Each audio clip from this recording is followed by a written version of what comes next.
జెరుబ్బాబెలు దేవుని మందిరాన్ని కట్టడానికి ధైర్యంగా అడుగులు ముందుకు వేస్తున్నప్పుడు దేవుడు అన్నాడు, జెరుబ్బాబెలు నువ్వు భయపడవద్దు.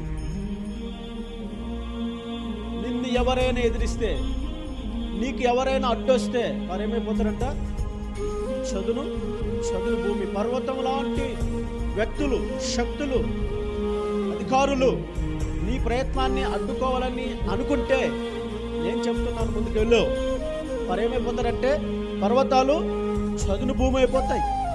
పర్వతాలు సహితం ఈరోజు మీ ఎదుగుదలను అడ్డుకుంటున్న పర్వతం లాంటి వ్యక్తులు కావచ్చు, శక్తులు కావచ్చు, మీ మీద కుట్ర పన్నుతున్న వారు ఎంత గొప్పవారైనా కావచ్చు, వారు ఏమైపోతారంటే దేవుని ఆత్మ మీలో ఉంటే, దేవుని ఆత్మతో మీరు నింపబడిన వారే అయితే, దేవుని ఆత్మను అనుసరించి మీరు నడిచిన వారే అయితే, వారు మీకు వ్యతిరేకంగా ఉన్న వారందరూ కూడా చదును భూమిగా